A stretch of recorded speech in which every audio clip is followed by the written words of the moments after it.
સુરતમાં બે ખોડલધામ બનવાની ચર્ચા તેજ થઈ છે। બે ખોડલધામ બનવાની ચર્ચા લીલી ધીરુભાઈ ગજેરાએ નિવેદન આપ્યું। તેમણે કહ્યું કે જેને આ વિચાર આવ્યો તે ખરેખર નિંદનીય છે। ઉમિયાધામ શક્તિ આસ્થાનું કેન્દ્ર કડવા પટેલનું હતું, ત્યારબાદ લેવા પટેલની આસ્થાનું કેન્દ્ર ખોડલધામ બન્યું। લુહાણા સમાજની આસ્થાનું આ કેન્દ્ર વીરપુર છે, તે રીતે ખોડલધામની રચના, ખોડલધામના કારણે લોકોને ખૂબ ફાયદો થયો।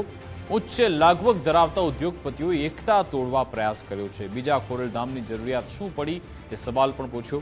રૂપિયાવાળા લોકોના હાથા ન બનવું જોઈએ, સમાજની એકતા તોડવાનો પ્રયાસ ન કરવો જોઈએ। પરંતુ સમાજની જે એકતા તોડવાનો પ્રયત્ન કરે એ નિંદનીય છે, એ ઘાતક રૂપ છે। સમાજની એકતા તોડવી એ ખરેખર ઘાતક રૂપ છે સમાજને માટે। બીજું, ખોડલધામની જરૂરિયાત શું પડી? તમારે જરૂરિયાત હોય તો અહીંયા ખોડલધામ જે છે, જે આપણું આસ્થાનું કેન્દ્ર જે કાગવડ ખાતે, એની નીચે મતલબ બીજું ખોડલ મંદિર બની શકે, પરંતુ જે બીજું બચવાની કોશિશ કરે, 1000 રૂપિયા ભેગા કરી અને મોટા પૈસાવાળો ભેગા થઈને આ એક કોઈ કક્ષાની લાગત કોઈના હાથા બની અને આપણે સમાજની એકતા તોડવી ન જોઈએ એવું મારું માનવું છે। એક સમાજની એકતા એક મોટું ઘરેણું છે, એનો ઉંગર છે।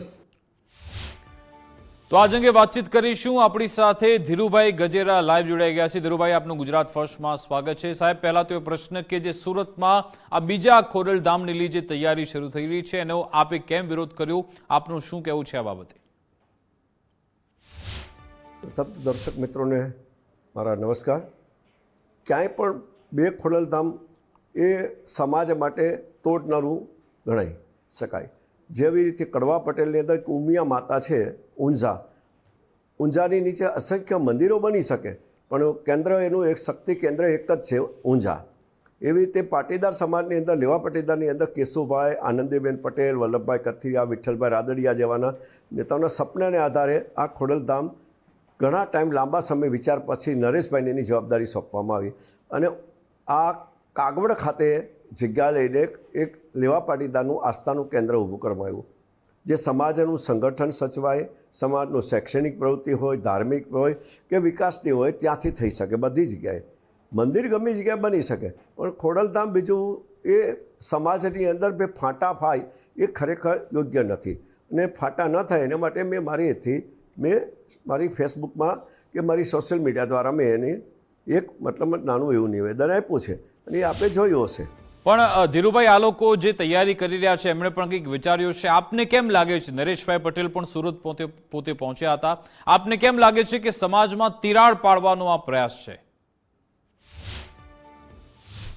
100% સમાજની એકતા તૂટે જ ને, સમાજની એકતા તૂટે જ ને। સમાજની એકતા ક્યારે એક જ હોય તો છે। જેવી રીતે કડવા પટીદારની અંદર કોઈ ઊંઝા પછી બીજું કોઈ ઊંઝાનું બીજું ઉમિયાધામ કોઈ વિશિષ્ટ એમ, જેવી રીતે લુહાણા સમાજની અંદર છે સંત જલારામ બાપા થઈ ગયા, ખૂબ મહાન સંત થઈ ગયા।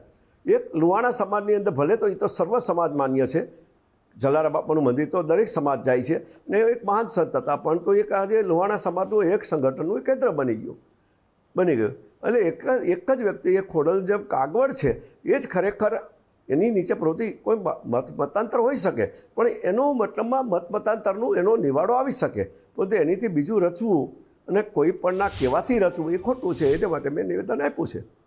અચ્છા ધીરુભાઈ, આપે કહ્યું કે રૂપિયાવાળા લોકોનું તમે હાથો ન બનો। કયા એવા ઉદ્યોગપતિઓ છે કે જે એકતા તોડવાનો પ્રયાસ કરી રહ્યા છે, ફાંટા પાડી રહ્યા છે, આપ શું કહી રહ્યા છો? હા, પણ હકીકત છે કોઈ પણ રાજકીય માણસો જ અત્યારે સમાજનો ભાગ પડાવે છે। દરેક સમાજની અંદર જે ભાગલા પડાવે છે એ રાજકીય પ્રવૃત્તિથી થાય છે અને રાજકીય પ્રવૃત્તિનો કોઈનો શિકાર ન બનવો જોઈએ એવું હું પણ માનું છું અને આજે પણ કહું છું, સ્પષ્ટ કહું છું કે રાજકીય શિકાર ન થવું જોઈએ। સમાજનું હિત સમાજની અંદર જ રહેવી જોઈએ અને સમાજની સિવાય બીજું કોઈ પણના કાવા દાવાનો આપણે શિકાર ન બનવું જોઈએ એવું તો હું આજે માનું છું।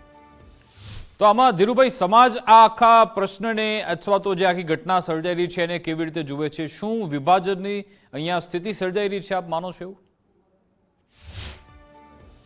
સમાજના લોકો તો એક જ જોવે છે, કાગવડ, અને સદા પણ હંમેશને માટે સમાજના લોકો એક જ જે કાગવડ છે એ જ લેવા પાટીદાર સમાજનું કેન્દ્ર છે અને કોઈ પણ કરે અને કોઈ પણ કરે અને કોઈ એની પાસે પૈસા છે, શક્તિ છે, રાજકીય શક્તિ છે, બધું જ છે એની પાસે તાકાત, કોઈ ના પડે, કોઈ વિરોધ ન કરી શકે, પણ બાકી એ જે છે એ કાગવડ જ રહેવાનું। અચ્છા ધીરુભાઈ, અંતિમ પ્રશ્ન કે સમાજમાં એકતા જળવાઈ રહે તે માટે હવે શું કરવું જોઈએ? તમે જે મુદ્દો ઉપાડ્યો છે, તમારી સાથે અન્ય કોઈ છે કે કેમ? હવે આ લડાઈ તમે આગળ કેવી રીતે લડશો? બસ હવે તો ખરેખર મંદિરો કરતાં સૌથી વધારે આ ખોડલધામના નેજાને કાગવાની નીચે શૈક્ષણિક સંકુલ છે. શિક્ષણની અંદર કેમ જે ગરીબ અને મધ્યમ વર્ગના લોકોને જે મતલબ શિક્ષણ છોડી દેવું પડે છે એને કેમ શિક્ષણ આપી શકાય. પછી મેડિકલ મોંઘું થયું, ગરીબ અને મધ્યમ વર્ગના લોકોને મેડિકલ સહાય મળે. પછી ખેડૂતોના પ્રશ્નો છે ગામડામાં અસંખ્ય, ખેડૂતોના કેમ પ્રશ્નો સોલ્વ થાય. અને આ પ્રશ્નો ઉપર સૌથી વધારે અત્યારે તાતી જરૂરિયાત છે. મોંઘવારી એટલી વધી ગઈ, લોકોની મતલબ આવ ઘટી ગઈ અને મોંઘવારી ડબલ થઈ ગઈ. તો એ લોકો જે મતલબમાં આજના દિવસમાં મધ્યમ અને ગરીબ વર્ગ જેમ આ બધી બાબત ઘણા અસંખ્ય પ્રશ્નોથી પીસાય છે, એમને માટે મતલબમાં બધાએ પ્રયત્ન કરવા જોઈએ. પૈસાવાળા હોય કે મતલબ બધા આગેવાનો, રાજકીય હોય કે સામાજિક, બધા આગેવાનોએ આ પ્રયત્ન કરવો જોઈએ. બિલકુલ, આભાર ધીરુભાઈ, અમારી સાથે જોડાયા, વાતચીત કરી. ખૂબ ખૂબ આભાર.